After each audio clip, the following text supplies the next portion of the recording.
네, 반갑습니다. 제가 보통 이제 이렇게 교회를 나가거나 사역을 나가면 주일 오후 예배나 또 다른 요일일 때가 많은데 11시인 거예요. 그래서 목사님 굉장히 지혜가 있으시다. 목사님도 좀 쉬셔야 되지 않겠습니까? 네. 그래서 진짜 오늘 굉장히 설레이는 마음을 가득 안고 왔습니다. 오늘 또 우리 장로님께서 기도를 해주셨기 때문에 제가 오늘 기도는 생략하고 오늘 또 저의 간증 또 그리고 강의 함께 하도록 하겠습니다. 저에 대해서 이제 좀 잘 모르시겠지만 그냥 짧게 또 저희 좀 소개를 준비했는데요. 저는 KBS에서 리포터로 활동을 오래 했습니다. 6시 내 고향, 굿모닝 대한민국, TV평 시청자 데스크 많이 했는데요. 아무도 못 알아보시죠? 네, 존재감이 없는 방송인이었습니다. 할렐루야. 네. CBS에서는요, 또 세상을 이기는 지혜 솔로몬이라고 하는 강연 프로그램에 또 제가 MC로 3년 정도 활동을 했었고요. 지금은 아신대학교라고요. 양평 가시다 보면 오른쪽에 그 대학교가 하나 있어요. 네, 굉장히 좋은 학교입니다. 네, 제가 거기 학부와 또 대학원을 졸업했고 지금 박사과정 공부하면서 8년째 우리 신학생들을 가르치는 또 교수로 활동을 하고 있습니다. 저희 가족 사진이에요. 너무 안 놀라시는 거 아니에요? 네, 놀래주세요. 제가 자랑할 거라고는 저희 가족 사진밖에 없습니다. 저희 큰아들이 이제 내년이면 대학생이 됩니다. 네, 19살이고요. 감사해요. 이런 반응 너무 좋습니다. 자, 딸내미는 중학교 2학년, 그리고 6살, 4살, 막내는 22개월. 네. 이렇게 행복한 5아이의 엄마입니다. 자꾸 물어보시는데 제가 다 낳았습니다. 네, 재혼한 거 아닙니다. 네, 제가 낳았어요. 네, 또 이제 저희 아이들 사진이에요. 그래서 우리 가족들과 함께 좀 뜻깊은 가족 사진을 남기고 싶어서 제주도에서 촬영을 했는데 정말 추웠습니다. 너무 힘들었어요. 네. 그러고 보니까 저희 큰 아들과 막내 아들이 이렇게 차이가 나는 거예요. 얘를 보면은 진짜 이제 다 큰 성인을 제가 이제 자녀로 둔 것 같은데 얘를 또 보면은 이제 또 깐난쟁이 우유를 먹고 있는 애를 또 키우고 있더라고요. 그래서 굉장히 혼란스럽지만 나름 되게 재밌습니다. 나쁘지 않습니다. 그래서 저는 20대와 40대 난 5명의 아이를 임신하고 출산했다 이런 이야기를 합니다. 네, 이제 어디 여행을 가도요 유모차 3개가 필요합니다. 너무 힘들어요. 네, 하지만 무엇보다 저희 가정 안에 하나님이 귀한 자녀들을 주셔서 너무 행복하고 기쁘고 매일매일 이 자녀를 통해서 하나님이 주시는 큰 배움과 깨달음이 저희 부부를 참 많이 성장을 시키는 것 같습니다. 저는 잘 모르시는 분들을 위해서 제가 짧게 저의 하는 일을 좀 사진으로 준비를 했는데요. 제가 어떤 일을 하냐면 제 외모가 어때 보이세요? 아이 다섯 낳은 거 치고는 상태가 괜찮나요? 네, 감사합니다. 저는 사람들의 외모를 아름답게 만들고 또 건강하게 하는 일을 하고 있어요. 다들 정말 신기하다 이런 얘기를 합니다. 일단 애를 낳으면 굉장히 늙는데 아무리 관리를 잘해도 애를 5을 낳는데 상태가 이렇게 좋은 건 도대체 뭘 먹어서냐 이런 이야기들을 하십니다. 제가 박사과정 공부를 하고 있잖아요. 그래서 지금도 매일 독서실에 가서 공부를 새벽 3, 4시까지 하고요. 참고로 오늘은 밤을 새고 제가 바로 씻고 나왔거든요. 진짜 바쁘게 또 살고 있지만 제가 이렇게 아름다움을 유지할 수 있는 건 또 하나님의 은혜 플러스 또 저의 노하우 있습니다. 그래서 이렇게 사람들에게 염려하지 마세요. 애 많이 낳아도 아름다워질 수 있습니다. 늙지 않을 수 있습니다. 이런 많은 것들을 또 알려드리고 있고요. 제가 생각하는 정말 아름다움은 외모에 뭔가 이런 관리도 참 중요하지만 마음에서부터 우러나온다. 제가 생각을 하기 때문에 저는 아예 이 스파를 오픈할 때 내면의 아름다움과 외면의 아름다움을 같이 케어해드리는 이 기독교 심리 상담과 또 마사지 테라피가 접목된 스파를 지금 14년째 운영을 하고 있습니다. 그래서 저는 이런 뷰티 테라피스트로 활동을 하고 있지만 제가 더 중요하게 보는 건 마음이에요. 그래서 또 기독교 상담사로서 지금 10년 넘게 상담 일을 또 열심히 하고 있습니다. 그래서 많은 방송 매체에서도 활동을 했고요. 또 연예인 전문 뷰티 마스터라는 타이틀로도 활동을 하고 있습니다. 그래서 이제는 뭐 아버지 뻘이지만 우리 슈퍼주니어 아이들 뭐 우리 유진 씨, 또 우리 박신혜 씨, 우리 션, 또 하하별, 우리 선예 씨, 우리 황정음 씨, 김지훈 씨, 뮤지컬 배우신 아이비 씨, 또 아나운서 분들, 제가 진짜 좋아하는 김종국 씨. 왜냐하면 팔뚝이 굵기 때문에 너무 좋아요. 네, 남자는 팔뚝 이러면서 네 우리 또 뭐 배우이신 뭐 남주혁 씨, 강남 씨 뭐 이런 많은 200분 이상의 제가 셀럽분들을 또 아름다움과 또 힐링을 책임지는 일을 하고 있습니다. 우리 또 다둥이 마음이신 우리 소유진 씨, 정영돈 씨, 네 우리 LA에서 또 계시는 우리 박찬호 선수님도 열심히 또 힐링과 테라피를 받고 계십니다. 그래서 많은 분들을 또 관리해드리고 있는데요. 제가 딱 두 분의 사진을 준비했습니다. 우리 뭐 홍현희 씨, 제이슨 부부도 열심히 또 케어를 하고 계시고 또 이제 저희 스파에 오셔서 우리 현희 씨 같은 경우는 또 예수님도 영접하시고 지금 이제 하나님을 만나기 위해서 열심히 지금 또 달려가고 계십니다. 제가 굉장히 자부심을 느끼는 두 분을 준비했어요. 이분 혹시 누군지 알아보시겠어요? 그렇죠. 네, 형체를 알아보기 쉽지 않을 만큼 상태가 안 좋으셨는데요. 많이 멋있어지셨습니다. 제가 이렇게 멋있게 만들었는데 뭐 안 해주냐. 그래서 실제로 예전에 나 혼자 산다에 제가 출연한 적이 있어요. 저희 스파가. 네, 모르시겠지만. 두 번째, 김범수 씨. 얼굴 없는 가수셨거든요. 굉장히 노력을 많이 했습니다. 네, 멋있어지셨죠. 그래서 원래는 얼굴 없는 가수에서 비주얼 가수로 등극 저희가 시켜드렸다 이렇게 좀 자부심을 느끼고 있습니다. 저는 이렇게 사람들의 마음과 또 외모를 책임지는 그런 일을 하고 있습니다. 자 이제 본격적으로 오늘 좀 가정에 대한 이야기를 나눠보려고 합니다.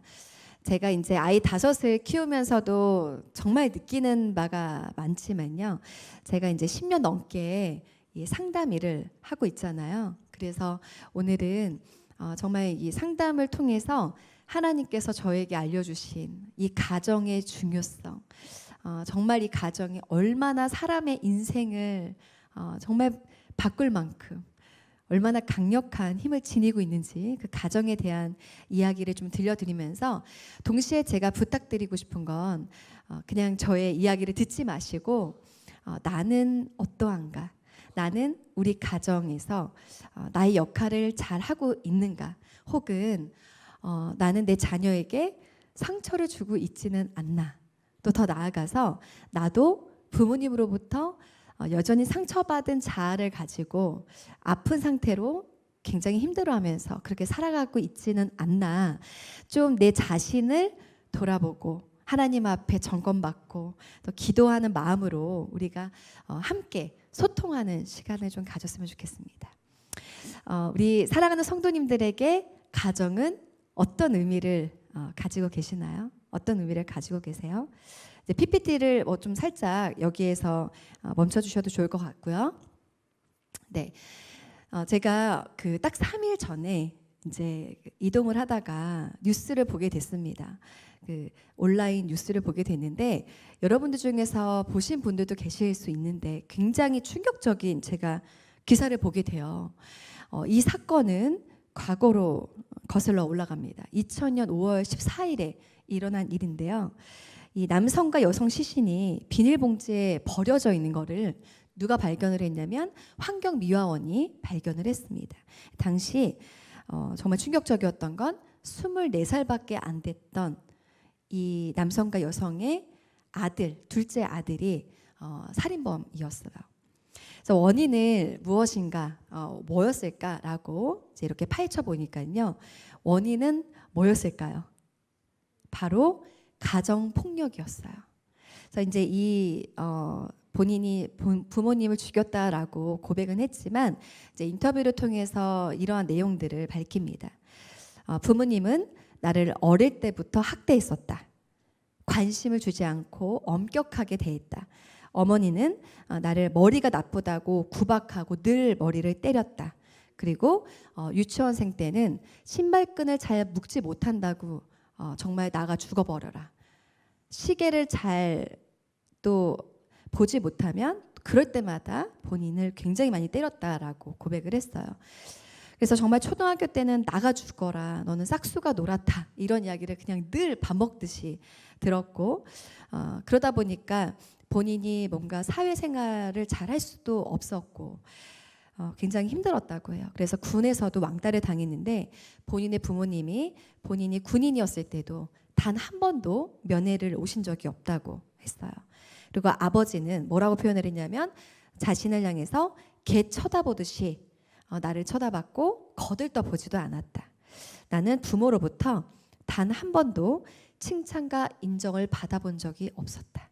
제가 이 헤드라인이 나에게 미안하다고 단 한마디만 했더라면 죽이지 않았을 텐데 였어요. 이 기사를 읽고 제가 너무 눈물이 나는 거예요. 부모님을 죽인 이 사람이 당연히 너무나 잘못을 했죠. 그런데 너무 안타까운 거예요.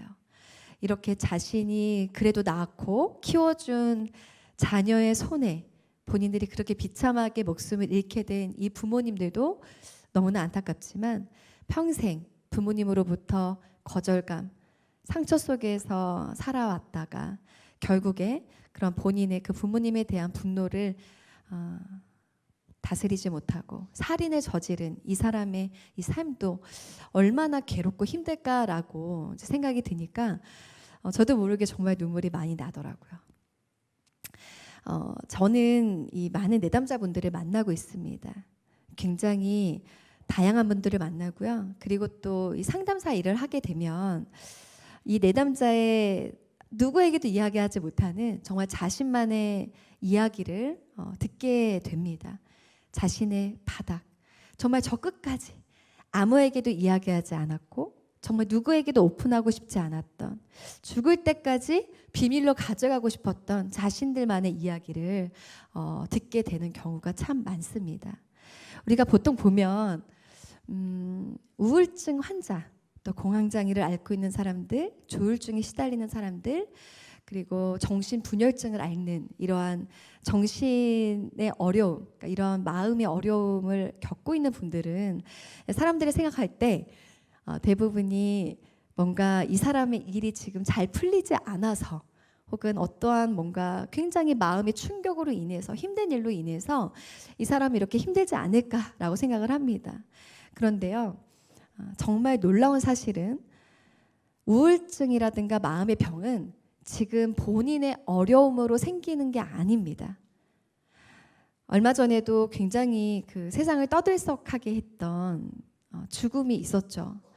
정말 유명한 연예인들도 스스로 목숨을 많이 끊고 있고, 요즘에는 얼마나 많은 학생들이 스스로 목숨을 끊습니까? 저도 지금 서울에서 이렇게 살고 있는데 저희 집과 그렇게 멀지 않은 곳에서 얼마 전에는 학생이 자신을 뭔가 거절한 여자 학생을 찔러서 이제 죽이려고 하고, 본인은 또 바로 본인이 살고 있는 아파트에서 뛰어내려서 죽었던 그런 안타까운 뉴스도 우리가 접했습니다. 그리고 정말 또 더 충격적이었던 건 여러분들 넥슨이라는 회사 아시죠?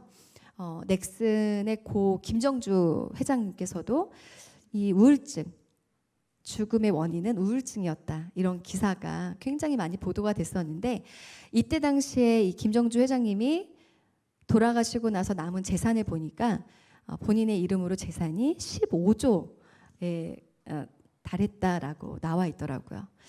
우리는 보통 한 100억만 있어도 이런 생각을 하잖아요. 아니 버티지.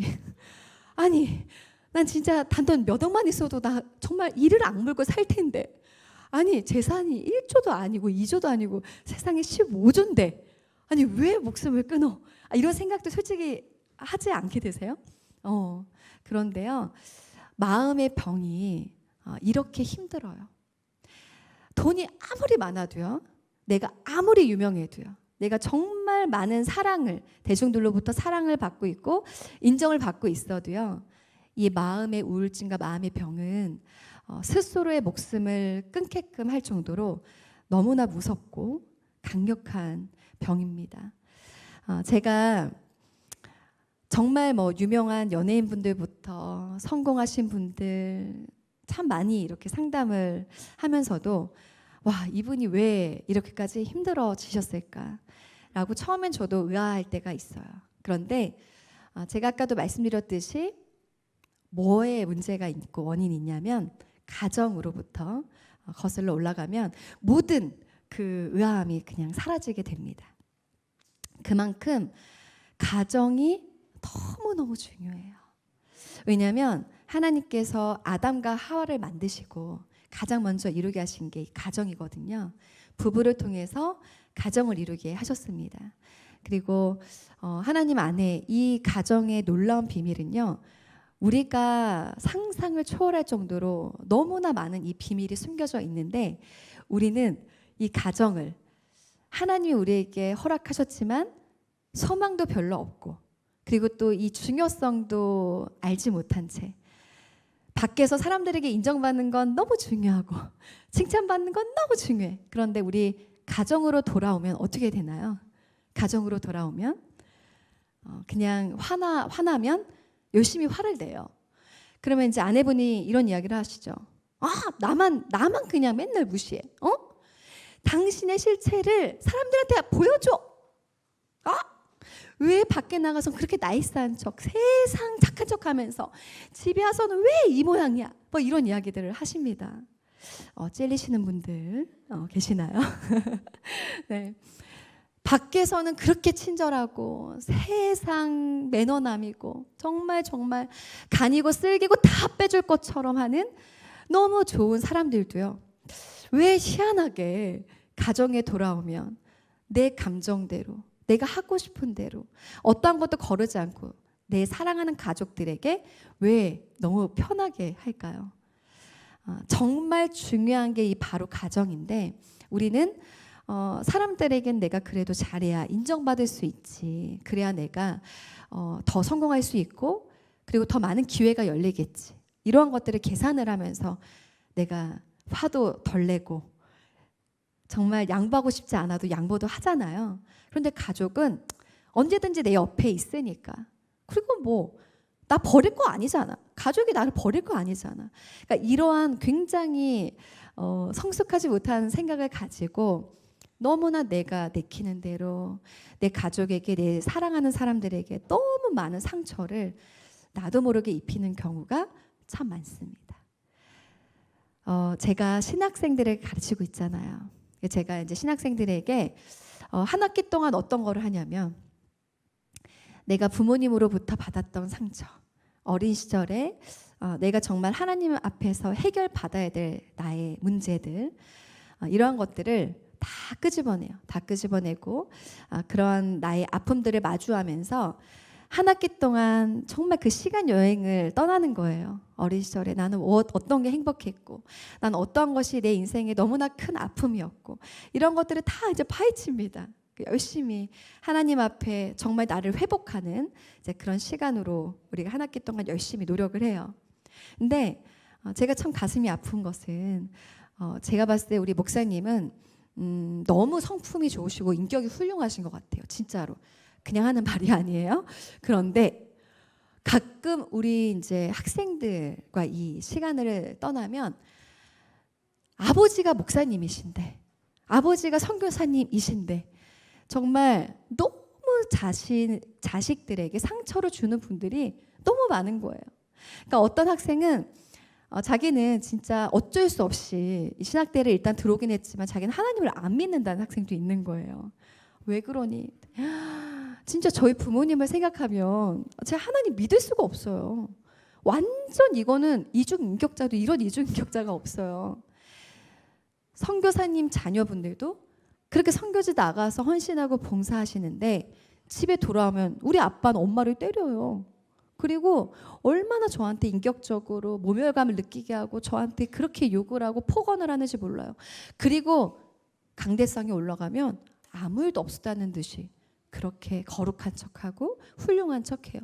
저는 너무너무 아빠의 이중적인 모습을 보면서 전 정말 하나님 믿기가 싫어졌어요.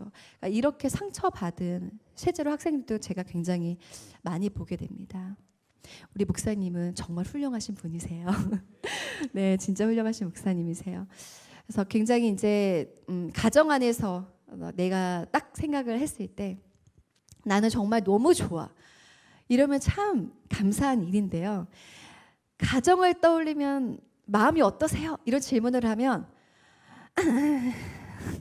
한숨을 쉬세요. 그냥 뭔가 이렇게 가슴이 갑갑해지신대요. 답답해지신대요. 이것은 당연한 것은 아닙니다.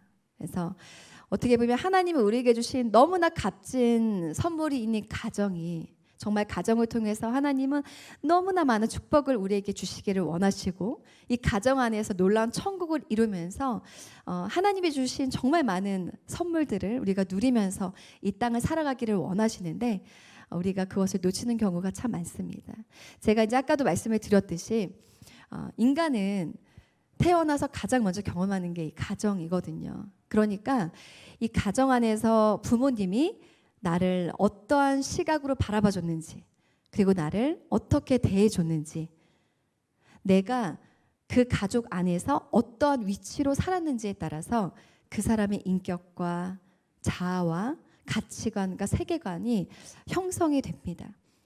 그러니까 오늘 예를 들자면 이럴 수 있는 거예요. 나도 내가 왜 이러는지 모르겠어요 하시는 분들이 계시거든요. 예를 들자면 나는 그렇게 남이 잘 되는 걸 보면 진짜 축하해주고 싶은데 진짜 축하가 잘 안 나와요. 이런 분들도 계세요. 너무 괴로운 거예요. 질투하고 싶지도 않고 그리고 그 사람이 잘 된다고 해서 내 인생이 잘못되는 것도 아닌데 남이 잘 되는 걸 보면 굉장히 내가 비교가 되고 내가 비참해지기도 하고 그리고 막 그런 열등감에 사로잡히는 저는 왜 이러는지 모르겠어요 라고 말씀하시는 분들도 사실상 계세요. 그리고 또 어떤 분들은 나도 모르게 자꾸 거짓말을 하게 됩니다. 이런 분들이 계시는 거예요. 그러니까 우리가 사소한 거짓말들을 안 해도 되는 거짓말들이 있잖아요. 그런데 나도 모르게 거짓말 하나를 하고 둘을 해. 그런데 그거를 어떻게 해서든지 또 모면하기 위해서 또 거짓말을 해야 되고 또 거짓말을 하게 되는 거예요. 근데 이것도 왜 내가 이렇게 거짓말을 할까? 내가 왜 이렇게 무슨 허언진 환자도 아닌데 왜 이럴까? 그런 것들도 보면 대부분 나를 포장하고 사람들한테 잘 보이고 싶어 하는 마음에서 비롯되는데요. 그 원인을 조금 타고 가서 보면 부모님에게 내가 충분한 인정과 지지를 받은 사람은 늘 좀 당당함이 있어요. 그런데 아까 전에 굉장히 이거는 뭐 너무나 극단적인 얘기긴 하지만 나는 부모님이 너가 왜 내가 너를 낳는지 모르겠어. 너는 내가 지우려고 그렇게 애를 썼는데 야 너는 진짜 명두길더라. 안 죽었어. 이런 말씀을 하시는 부모님들이 계시는 거예요. 저는 진짜 상담하면서 제가 아니 그게 어떻게 부모님이 저한테 이러실 수가 있어요. 아니 그런 얘기를 왜 하는 거예요? 라고 저한테 이야기하는 케이스를 저는 정말 한두 번을 본 게 아니에요. 그러니까 부모님들이 하나의 에피소드를 말씀하시듯이 나는 정말 너가 생각지도 못했는데 생겼다. 그래서 억지로 낳았다. 너무 힘들었다. 그리고 어떤 분은 너 때문에 되는 일이 없다. 이런 이야기를 어렸을 때부터 정말 세뇌당하듯이 들었다면 이분은 어떻겠어요, 마음이? 아, 나는 태어나지 말았어야 될 존재. 나라고 하는 존재가 환영받지 못했잖아요. 어렸을 때부터 환영받지 못했고 나의 존재가 인정받거나 정말 사랑이라고 하는 건 경험이 없기 때문에 인간은 본능적으로 어떻게 해서든지 사랑받고 싶고 칭찬받고 싶고 인정받고 싶거든요. 그러니까 열심히 뭔가 고민을 하게 되는 거예요. 아, 그럼 내가 일을 잘해서 사람들한테 사랑받아야 되겠다. 내가 진짜 미친 듯이 노력해서 내가 어떻게 해서든지 성공을 해서 내가 살아있음을 좀 보여줘야 되겠다. 내가 우리 부모님한테 정말 사랑받지 못한 거 내가 나를 포장해서라도 나의 어떠한 나의 있는 모습 그대로가 아니라 내가 나를 포장하고 나를 더 부풀려서라도 내가 사람들에게 사랑받을 수 있고 나를 매력적으로 보여줄 수만 있다면 나는 그 길을 갈 거야. 그러니까 본능적으로 내가 인정받기 위해서, 내가 사랑받지 못한 걸 이 세상에서 어떻게 해서든지 받기 위해서 거기에 굉장히 내가 목숨을 걸고 달려가는 사람들이 상당히 많습니다. 이 이야기는 비단 어떠한 예가 아닌 지금 이 자리에 있는 우리 성도님들 가운데서도 맞아요. 저도 부모님으로부터의 결핍이 진짜 좀 많았던 것 같아요. 상처가 많았던 것 같아요. 그래서 제가 정말 사랑받고 싶고 인정받고 싶은 나의 이 마음을 다른 어떤 걸로 채우려고 많이 노력을 했었던 것 같아요. 라고 생각 드는 분들도 계실 거라는 생각이 듭니다. 정말 이런 말씀을 드리고 싶습니다. 우리 엄마들이 자녀들을 위해서 굉장히 노력을 하죠. 헌신을 다합니다. 우리 자녀가 어리면 공부를 잘하게 하기 위해서 얼마나 최선을 다합니까? 자식을 위해서라면, 이 자식이 좋은 대학을 들어갈 수만 있다면 엄마는 어떤 노력도 어떤 헌신도 기쁨으로 다 감당합니다. 나는 그냥 저렴한 거 먹어도 우리 자식들에게는 정말 최고의 것을 먹여야 하잖아요. 그게 부모의 사랑이잖아요. 그러니까 나는 쓸 거 못 쓰고 나는 정말 참고 이를 악물고 살아도 내 자녀에게는 아낌없이 투자하고 정말 노력들을 합니다. 사랑하는 자녀가 우리가 얼마나 잘 되기를 부모로서 원하고 늘 지지합니까? 그런데요. 정말 중요한 건 부모님의 그러한 일방적인 헌신과 또 이 자녀를 위해서 좋은 교육을 시켜주는 것, 좋은 것을 많이 먹이는 것도 물론 너무나 가치 있는 일이죠. 그런데 내가 진짜 내 자녀를 사랑한다면 우리 부모님이 해야 되는 것은 내 자녀가 이 가정 안에서 정말 안정감을 느낄 수 있게 해줘야 돼요. 그러니까 정서적인 부분에 있어서 부모님이 최선을 다해서 노력을 해야 되는데 부모님과 부부의 사이는 정말 최악인 경우가 많아요.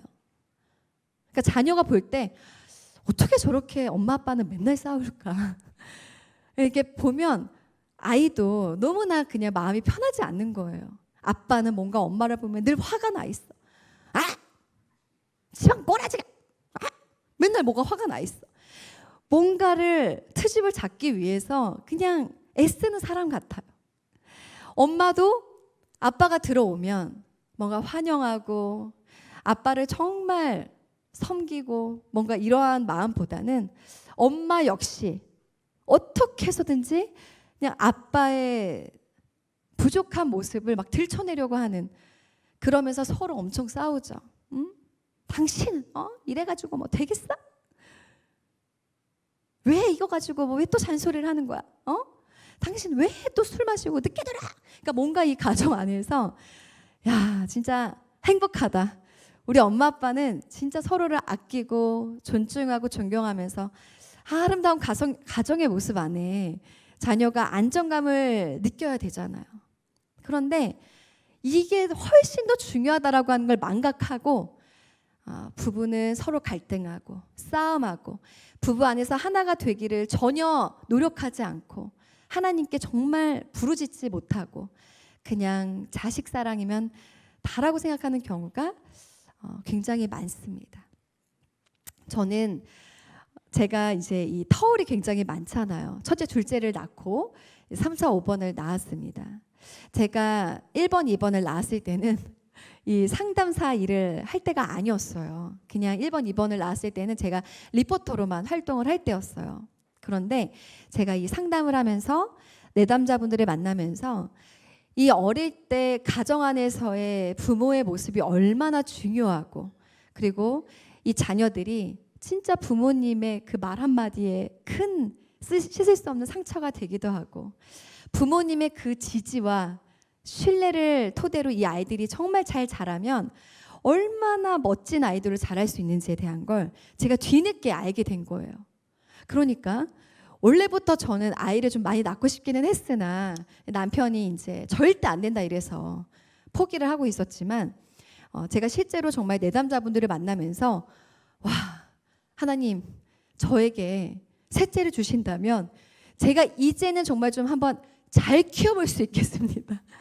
제가 너무 놓친 게 많아요. 제가 정말 너무 생각 없이 키웠어요. 하나님 저에게 자녀를 주시면 하나님이 주신 이 가정의 너무나 소중한 가치를 제가 잘 배워서 그리고 또 그것을 자녀들에게 제가 잘 흘려보낼 수 있는 부모가 되고 싶어요. 그런 마음으로 진짜 많이 부르짖었고 그렇게 진짜 3번, 4번, 5번을 하나님께서 허락해 주셨어요. 그러니까 저 역시 아이들을 바라보는 저의 마음이 너무 다른 거예요. 예를 들자면 어렸을 때 부모님들이 특히 이제 제가 교회 안에서 강의를 할 때 이런 말씀 많이 드리거든요. 진짜 안타까운 게 오히려 우리는 크리스찬들은 굉장히 마음이 건강할 거라고 생각을 하잖아요. 그런데 안타까워요. 크리스찬 안에서 교회에서 하나님을 믿음에도 불구하고 마음이 아프신 분들이 상당히 많습니다. 그리고 지금 앉아 계신 분들 중에서도 난 괜찮아, 난 너무 좋아 라고 그렇게 애쓰고 계시지만 속으로는 나 너무 힘든데, 나 진짜 마음이 너무 외로운데, 나 너무 공허한데, 나 진짜 어떻게 해야 될지 모르겠는데, 나 너무 불안해. 힘들어 하시는 분들도 계실 거예요. 근데 제가 그런 말씀을 드리거든요. 무조건 나의 마음의 병은 숨기면 되지 않습니다.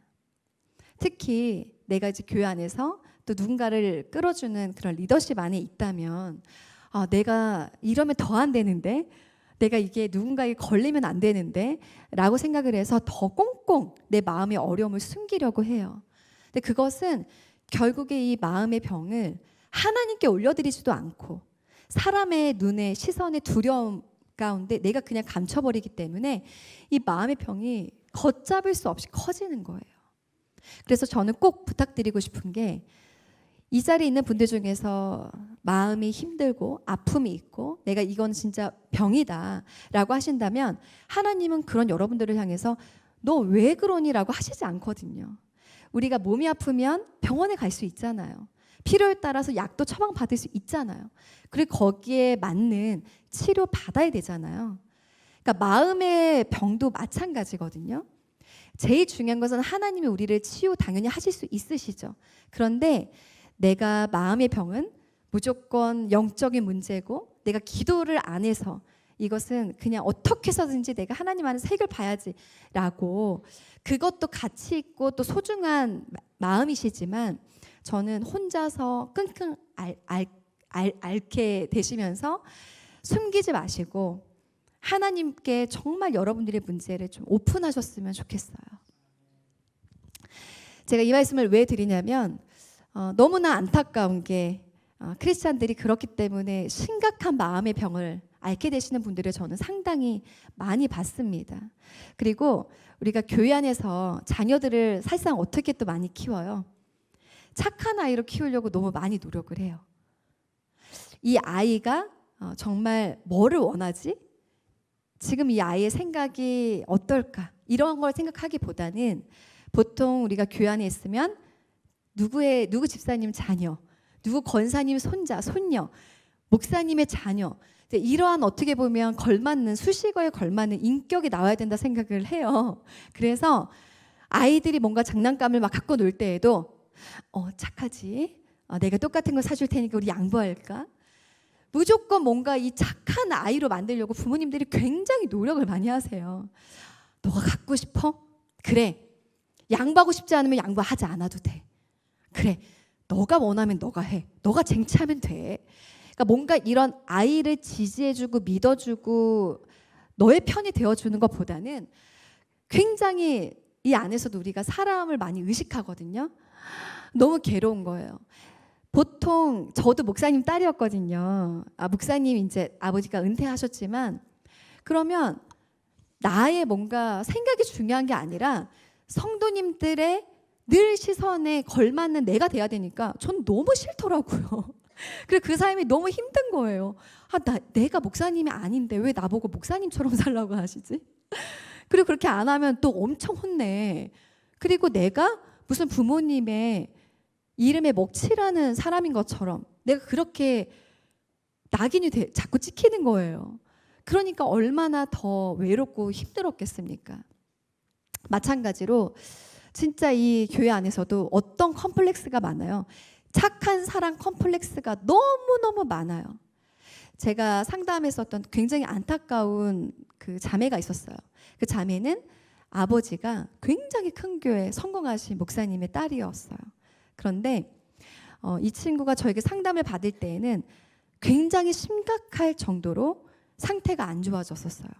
그러니까 정신병원에도 입원을 하고 퇴원을 하고 반복을 했어요. 왜냐하면 너무 자해를 많이 하고 자살 시도를 많이 하니까 강제적으로 막 입원까지 시킬 정도로. 그런데 보면 정말 얼굴은 김태희처럼 생겼어요. 너무 예쁜 자매였거든요. 근데 사람들이 많은 곳에 가면 막 너무 이 심장에 터질 것 같은 범불안 장애가 와서 사람들이 많은 곳엔 갈 수도 없어요. 대중교통도 이용 못해요. 대학생이었는데 학교도 다닐 수 없는 지경에 다다랐어요. 교회도 갈 수 없었죠. 굉장히 심각한 상태였는데 이 자매의 원인을 듣고 제가 굉장히 깜짝 놀랐습니다. 아버지께서 당연히 큰 교회 목사님이시니까 성도님들도 많으셨겠죠. 근데 이 자매한테 늘 어떻게 한결같이 하셨냐면 본인이 뭔가 장난감을 갖고 그 장로님의 손녀딸이든 집사님의 자녀들이든 뭔가 이렇게 싸움을 하면 늘 말씀하셨대요. 우리 딸 착하지? 이거 양보할까? 그럼 양보해주면 엄마 아빠가 오늘 예배 드리고 똑같은 거 새 걸로 사줄게. 이렇게 말씀을 하신 거예요. 그리고 정말 그 약속을 단 한 번도 어기신 적이 없으셨대요. 그러면 부모님은 어떤 생각을 하실까요? 내가 새 거를 사줬기 때문에 내 자녀는 상처를 받았다고 생각을 전혀 못 하셨을 거예요. 왜? 더 좋은 걸 사줬으니까. 그리고 양보했기 때문에 갈등이 있거나 누군가에게 또 뭐 속상하게 하는 일이 없으니까 뭔가 애들이 편안하고 자녀에게는 새 거를 사줬고 그러니까 no problem 이렇게 생각을 하신 거예요. 그런데 충격적인 이야기를 하는 거예요. 이 자매가 늘 새 걸 사주셨지만 본인은 부모님이 내 편이 한 번도 대줘본 적이 없다라는 생각이 들었다. 우리 딸 갖고 싶구나. 너가 속상하겠구나. 이러한 자기는 경험이 없고 그것이 너무나 본인을 힘들게 했는데 교회 언니로부터 2년 동안 폭행을 당했대요. 그러니까 티나지 않게 하려고 머리만 때렸는데 제가 얘기했어요. 그럼 부모님께 말씀을 드렸었냐? 안 했다는 거예요. 근데 그게 그 자매의 나이가 초등학교 저학년 때였거든요. 왜 얘기를 안 했어요? 부모님은 어차피 제 편이 안 되어 주실 거니까요. 굉장히 충격적인 거죠. 초등학교를 들어가고 중학교를 들어가고 고등학교를 들어가서 이 자매가 계속 왕따를 당합니다. 완전히 사회성이 결여된 거예요.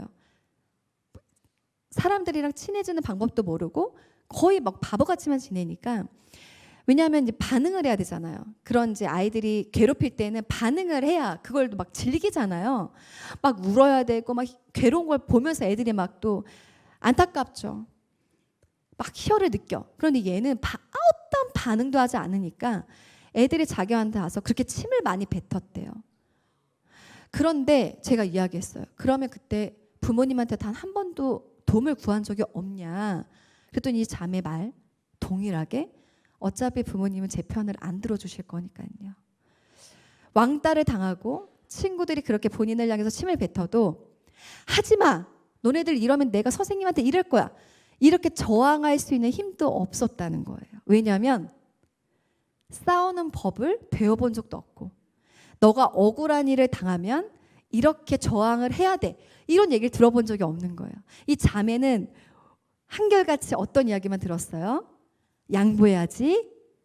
너가 배려해야지. 너가 인내해야지. 용서해야지. 이런 이야기만 듣다 보니까 자신의 어떻게 보면 생각을 이야기할지도 모르고 감정을 표현할지도 모르는 정말 그 감정이 아예 경직된 상태로 머물러 있었습니다. 굉장히 안타까운 상황인데요. 비단 이 자매만의 문제가 아니에요. 너무 내 자녀를 정말 그렇게 착하게 키우려고 애쓰고 너무나 강한 통제를 받고 자란 자녀들은요, 늘 많이 위축이 되어 있습니다. 제가 이 말씀을 왜 드리냐면 내가 나도 모르게 하는 나의 행동들이 내 자녀들에게는 상처가 될 수가 있고요. 그리고 그러한 부모님에 대한 잘못된 인식과 자녀들의 이 사회성이 나아가서는 신앙생활에도 그리고 사회생활에도 너무 많은 영향을 끼칠 수가 있기 때문에 나는 지금 행여나 하나님 안에서 내 자녀를 정말 잘 키워야지, 내가 하나님 안에서 내 자녀를 정말 훌륭하게 키워내야지라고 하는 그런 마음과 바램과 욕심을 가지고 상처를 입히고 있지는 않나, 그것을 꼭 확인해 볼 필요가 있겠습니다. 여러분, 어떤 것 같으세요? 나는 정말 하나님 안에서 지금 최선을 다해서 잘 하고 계시나요? 제가 아까도 말씀을 드렸어요. 너무 우리는요, 가정에 대해서 편하게 생각을 합니다. 부부가 하나가 되는 것이 정말 중요해요. 부모와 자녀의 관계도 너무나 중요하고, 그리고 또 부부 간의 관계가 참 중요합니다. 근데 왜 이 가정이 천국이 되지 못할까? 라는 걸 우리가 한번 고민을 해봤으면 좋겠어요. 그래, 내 자녀 그리고 또 나조차도 가정 안에서 천국을 이루고 살아가는 것이 이렇게 중요하다면 내가 참 행복한 가정의 모습을 만들어야 되는데 나는 왜 계속 갈등하고 있을까? 제가 저희 아들이 아까 이제 사진에서 보셨지만 정말 너무 예쁜 아들이에요. 너무 예쁜 아들이고 참 착한 아이인데 얘가 고3이잖아요. 그런데 하루 종일 게임만 하고 있는 거예요. 그러니까 작년이었어요. 딱 작년 이맘때 정말 아이가 하루 종일 게임만 하는 거예요. 그래서 제가 갑자기 너무 막 화가 나고 얘에 대해서 어떻게 얘가 이럴 수가 있지? 이런 생각이 딱 드니까, 그러니까 게임을 학교 갔다 오고 나서 적당히 하는 게 아니라 정말 하루 종일 하는 거예요. 그 이게 게임을 하다가 어느 정도까지 가냐? 새벽까지 게임을 하니까 학교에 가서 하루 종일 졸게 되는 거예요. 그리고 졸고 집에 오면 얘가 뭐를 해요? 자요. 피곤하니까. 그리고 이제 일어나서 또 열심히 게임을 합니다. 제 안에 갑자기 너무 화가 치밀어 오르는 거예요. 그래서 이제 아들에게 이야기를 했죠. 너 이건 아니지 않니? 너 이거는 아닌 것 같아. 그러니까 저도 모르게 정말 그 아이와 사이가 굉장히 좋았음에도 불구하고 저도 부모님들에게 늘 기다려주시고 인내해주시고 그럼에도 불구하고 사랑해주세요. 말은 이렇게 하는데 갑자기 하루 종일 게임하는 이 아들을 보니까 정말 쥐어받고 싶은 거예요. 내가 진짜 이런 애를 위해서 내가 이렇게 열심히 일하고 있나? 내가 진짜 너한테 들어온 학비가 얼마인지 알아? 이놈아? 막 이런 생각이 들면서 너무 혈압이 오르는 거예요.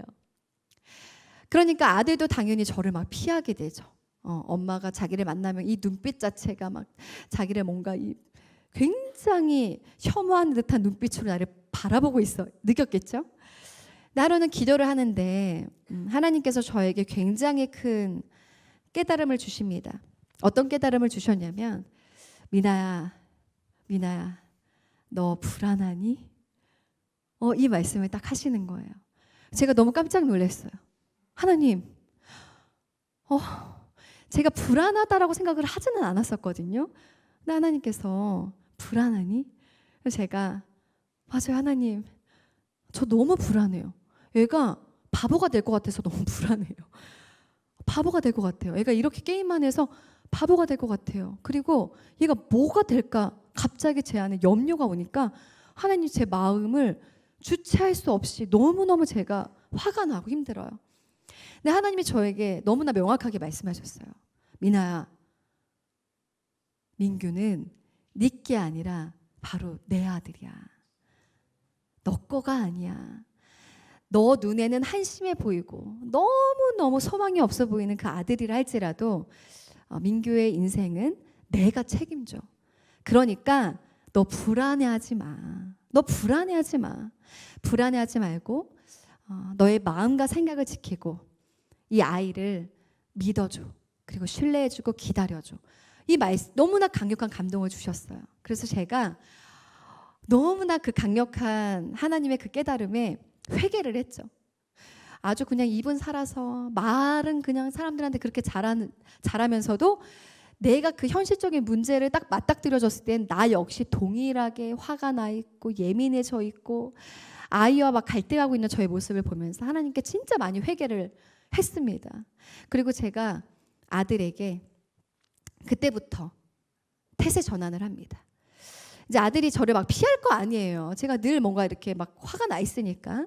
근데 제가 이제 그때부터 마음을 고쳐먹고 그래, 너가 게임을 하루 종일 해도 난 널 사랑해 줄 거야. 나는 너를 기다려 줄 거야. 하나님이 너를 변화시켜 주실 거라 믿으니까. 근데 이렇게 생각을 하니까 마음이 생각보다 편해지더라고요.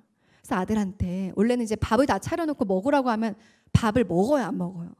안 먹어요. 왜냐하면 이 게임을 끝내면 안 된대요. 뭐 혼자 하는 게 아니라 뭐 롤 뭐 이런 거는 같이 해야 된대요. 예? 뭐 아는 분들 있어요?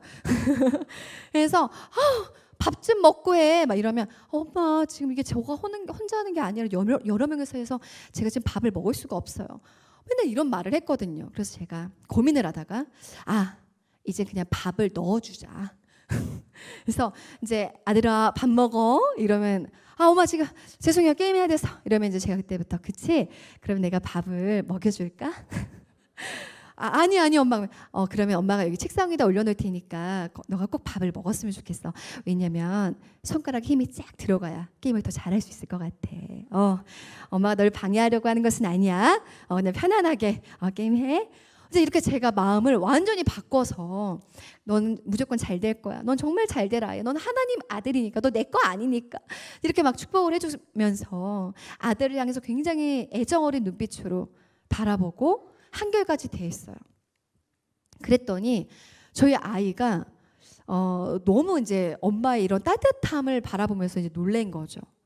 그러니까 저에게 엄마 실은 제가 요즘에 너무 스트레스를 많이 받고 제가 너무 마음이 뭔가 외롭고 힘들어서 자꾸 뭔가 이 게임으로 풀려고 했던 것 같아요. 그러니까 자기 속내를 또 드러내더라고요. 그래서 제가 그래 그게 일종의 중독이라 할 수 있는 건데 너가 불안하니까 현실을 도피하고 싶은 거야, 그치?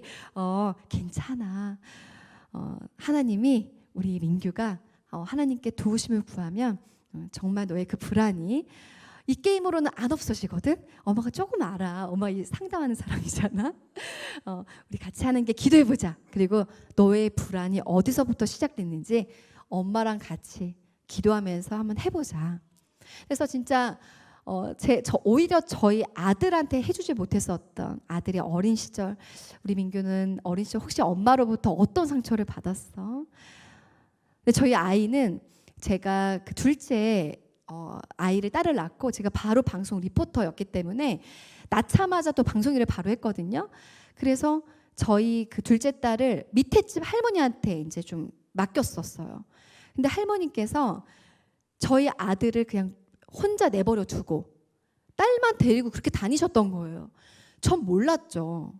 근데 그러니까 너무 할머님이시니까 너 그냥 집에 있어 이렇게 하고 딸만 데리고 산책을 한다든가. 그러니까 이 아들은 할머니 나 무서워요. 그럼 남자 새끼가 뭐 이렇게 무서워해? 이런 식으로 아이를 너무나 공포스럽게 했었던 거예요. 그러니까 이러한 과정들을 통해서 저희 아들이 엄마 나는 그때 그 할머니 생각하면 너무 싫고 공포스럽고 엄마가 나를 그때 버렸던 것 같고 자기 얘기를 정말 다 하더라고요. 그래서 제가 진짜 아들에게 엄마가 너무 미안해. 엄마가 정말 몰랐어.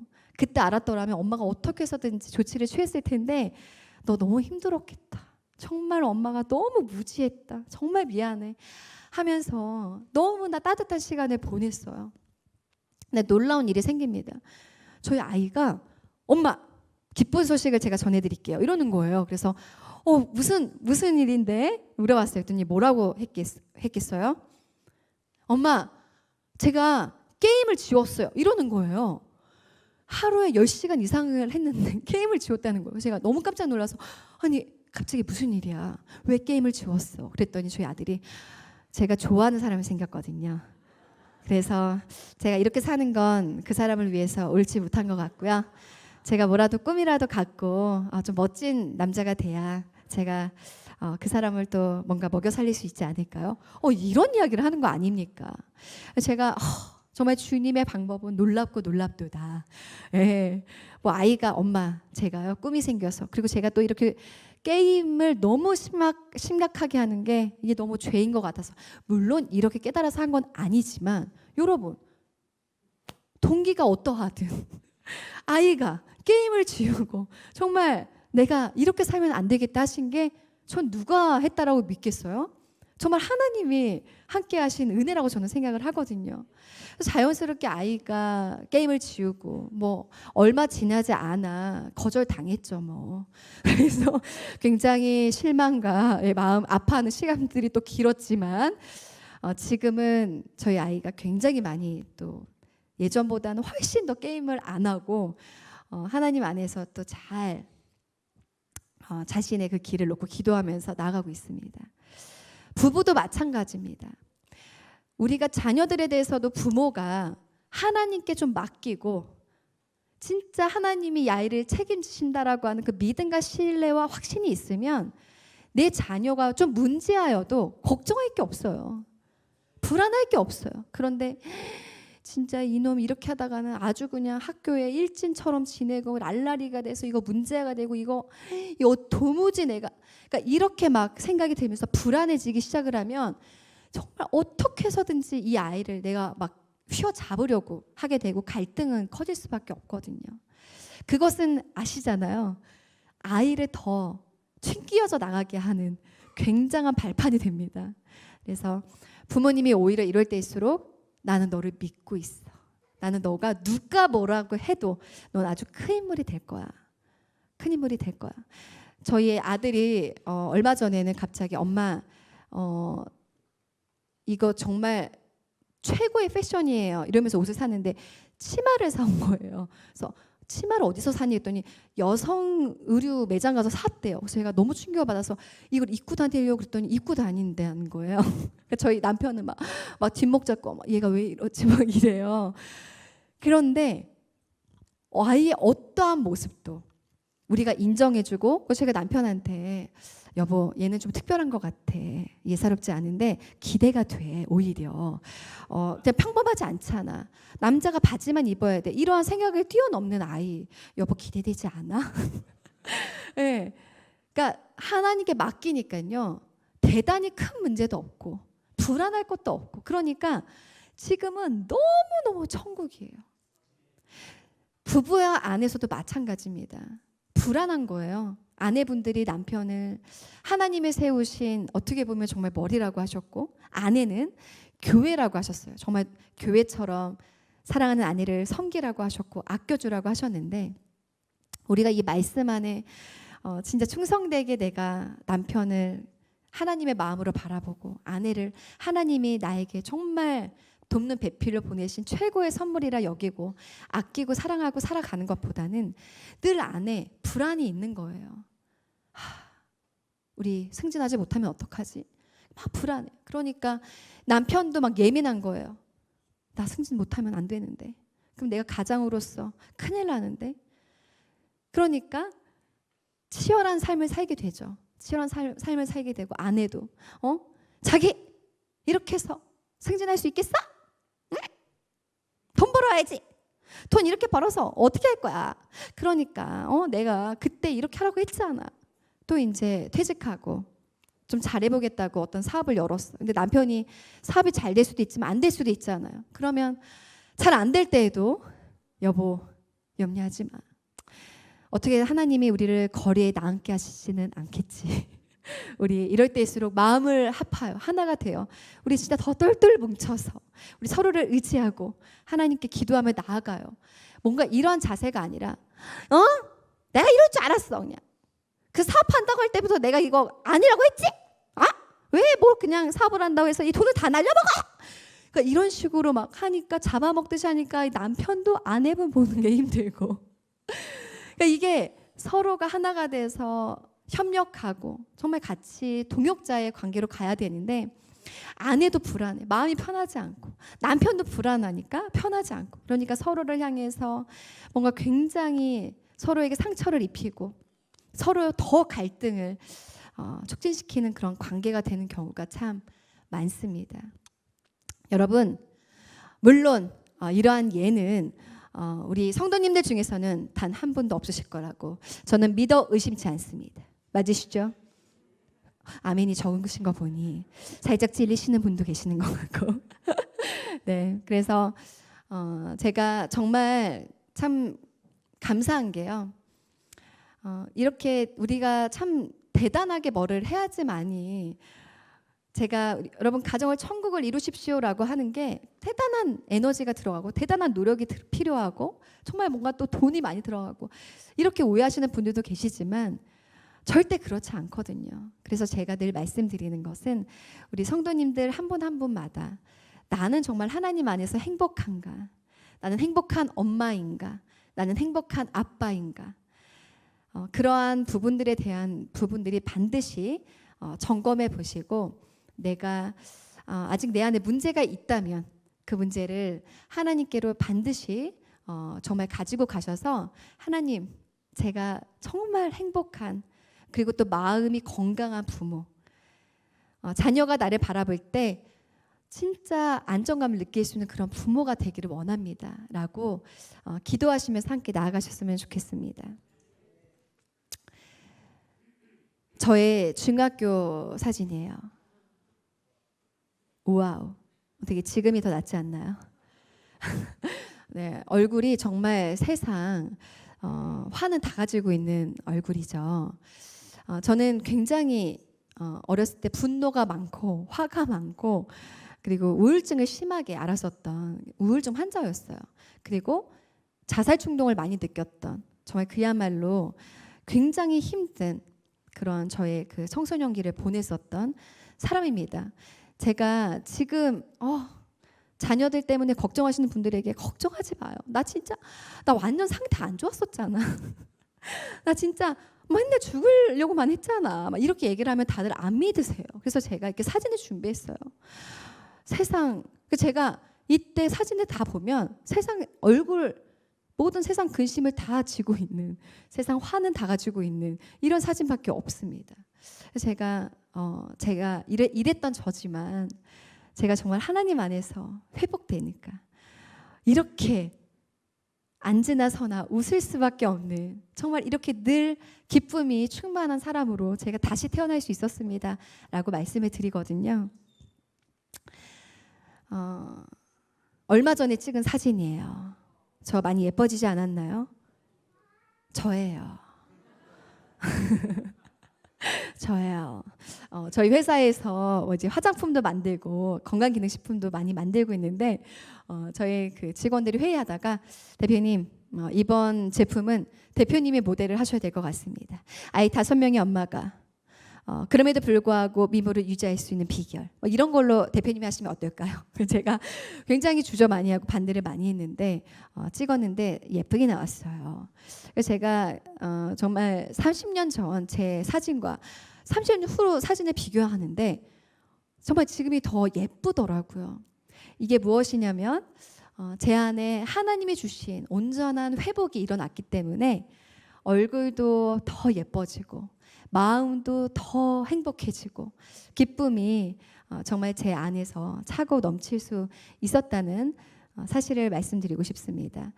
제가 얼마 전에 그 저희 가족이 생생정보라는 프로그램에 소개가 됐는데 아주 짧게 잠깐 편집을 해서 보여드리려고 하거든요. 혹시 플레이 한번 해봐 주실 수 있을까요? 플레이 방송실에서 뚜렷한 첫째와 둘째. 네, 한번 보실게요. 혹시 동생들이 태어나고 바뀐 게 있나요? 동생들 생기고 나서 좀 그것도 많이 좋아졌어요. 정말 피 터지게 싸웠는데 오히려 이렇게 늑둥이 동생들을 보니까 그 피 터지게 싸우는 것도 순화가 많이 됐어. 그쵸 여보? 너희가 생각해도 그렇지. 오빠가 좀 되게 훨씬 더 이렇게 마음이 여유로워져. 너 좀 그치? 예나도 그렇고. 내가 우리 가족이랑 같이 살아서 이거 하나는 너무 좋은 것 같아 한 거. 저는 부모님이 싸우는 걸 한 번도 못 본 게 가장. 엄마 아빠한테 그런 거 얘기해 본 적 있어요? 네, 전 엄마랑 아빠랑 생각보다 사생활을 많이 공유해서 막 제가 좋아하는 사람이랑 막 이런 얘기 다 해요. 그래서 엄마 아빠도 복 받으셨네. 복을 주셨으니까 다시 받으시는 게 아니고. 그런 거 얘기해서 쉽지 않아. 아이고. 5 아이를 키우는 게 힘들기도 하지만 아이들이 주는 행복이 너무 크기에 부부는 5남매를 낳은 게 세상에서 제일 잘한 일이라고 하네요. 정말 5 아이들 모두 다 건강하게 자랐으면 좋겠고 저희 또한 또 애들 클 때까지 건강했으면 좋겠다는 게 바람입니다. 이 아이가 많다 보면은 좀 양보해야 될 것도 많고 또 갈등도 있을 수 있는데 또 이 안에서 아이들이 또 느끼고 배우는 좋은 것도 많다라고 생각을 하거든요. 그래서 우리 가족 모두가 정말 행복하게 하루하루 잘 보냈으면 좋겠습니다. 5남매 가족의 꿈 반드시 이루시길 바랄게요. 뚜렷한 첫째와 둘째. 네, 어때 저희 가족들 예쁜가요? 네, 정말 하나님께서 이렇게 또 귀한 가정을 허락해 주셔서 너무나 감사하고, 그리고 제가 또 최선을 다하는 게 아이들 앞에서는 우리 부부가 절대 싸우지 말자. 행여나 싸우더라도 숨어서 싸우자. 이렇게 남편이랑 결혼 초반부터 약속을 했었는데, 이것이 아이들에게는 지금 와서 가장 좋은 게 뭐야라고 질문했을 때 그래도 우리 엄마 아빠가 싸우지 않았던 게, 그러한 모습을 보여주지 않은 게 저희한테는 정말 큰 선물인 것 같아요라고 저희 아이들이 이제 좀 크니까 얘기를 하더라고요. 이제 이번은 저의 오늘 이제 강의를 마무리하면서 제가 이런 말씀을 드리고 싶습니다. 정말 하나님께서는 가정이 회복이 되고 가정이 천국이 되기를 간절히 원하시는데요. 우리가 꼭 명심해야 될 것은 이거라고 생각해요. 우리 가정의 주인은 오직 여호와 하나님이십니다. 그러니까 이 가정의 주인이 자꾸 내가 되기 때문에 내가 꿈꾸는 가정, 내 생각, 내 방법, 내 욕심, 내 생각으로 가득 차서 내가 이 가정을 어떻게 해서든지 끌고 가려고 애를 쓰기 때문에 나도 모르게 내 가족들에게 상처를 입히고 하나님과 전혀 상관없는, 하나님이 어떠한 계획을 가지고 우리 가정 안에 이끌어 가시기를 원하실까, 인도하심을 받으려고 마음을 하나님께로 향하는 것이 아니라 그래 이거지, 이래야 성공할 수 있고 이래야 잘 살 수 있다라고, 이래야 칭찬받을 수 있지, 이래야 돈 많이 벌 수 있지, 뭔가 그러한 여전히 세상적 기준으로 우리 자녀들과 또 남편들을 바라볼 때 우리는 굉장히 많은 또 실수를 범하게 되는 것 같습니다. 여러분, 제가 아이 5을 키우지만 정말 행복해요. 현실적으로 돈도 많이 들겠죠. 그리고 또 염려되는 부분도 많겠죠. 감기가 한 명 걸리면 1번부터 5번까지가 같이 걸려요. 그래서 아시죠? 애들 열나면 한 3, 4일씩 가요. 그러면 제가 밤새 이렇게 열수건으로 애들을 막 이렇게 닦아서 아휴, 나도 이제 잠 좀 자자. 이제 더 나섰네. 이러면 옆에 애가 이제 그때부터 막 열이 나기 시작을 합니다. 그럼 내가 또 3일을 해야 된다. 하나님 제발 이제 끝나게 해주세요. 그러면 또 다른 애가 그때부터 거짓말처럼 아프기 시작을 합니다. 때로는 힘들죠. 육신이 힘들기도 하고 또 여러 가지 그러한 염려되는 부분들도 많겠지만 늘 잊지 않으려고 하는 것이, 그래, 가정의 주인은 하나님이고 이 자녀의 주인은 하나님이시고 나는 그냥 하나님께서 말씀하시는 걸 순종하면서 하나님만 의지하면서 나아가면 돼. 이런 마음을 가지니까 자녀들에게도 공부해라, 너 이렇게 해서 어떻게 하겠니? 라는 잔소리도 안 하게 되고 그냥 기대함만 커지는 것 같아요. 제가 저희 아들한테도 딸한테도 늘 얘기하거든요. 엄마 아빠는 너희가 대학을 들어간다면 너무 좋겠지만 안 들어가도 괜찮아. 대학 학비 비싸거든. 그러니까 안 들어가고 싶다면 나중에 너희가 뭐 일하다가 뒤늦게 내가 대학을 꼭 들어가야 되겠다 이러면 그때 너희가 돈을 벌어서 대학을 가는 것도 상당히 좋은 방법이라고 생각해. 진짜 이런 이야기를 하거든요. 그럼 저희 아이가 진짜 그러지 마세요. 진짜 그 대학은 가야죠. 이렇게 얘기를 하더라고요. 그래서 정말 참 감사하게 행복한 가정을 이루고 있습니다. 너무나 부족한 저희도 간증과 강의 함께 했는데요. 우리 사랑하는 우리 성도님들, 하나님이 주신 이 아름다운 가정, 정말 오늘도 힘들고 힘겹고 또 이 가정을 생각하면 가슴이 답답해지고 불안해지고 염려되는 것이 아니라 정말 가정을 생각할 때마다 내 안에 기쁨이 차오르고 감격함이 차오르고 정말 감사가 넘치는 모든 성도님들이 되시기를 예수님의 이름으로 축복합니다. 사랑하고 축복합니다. 감사합니다.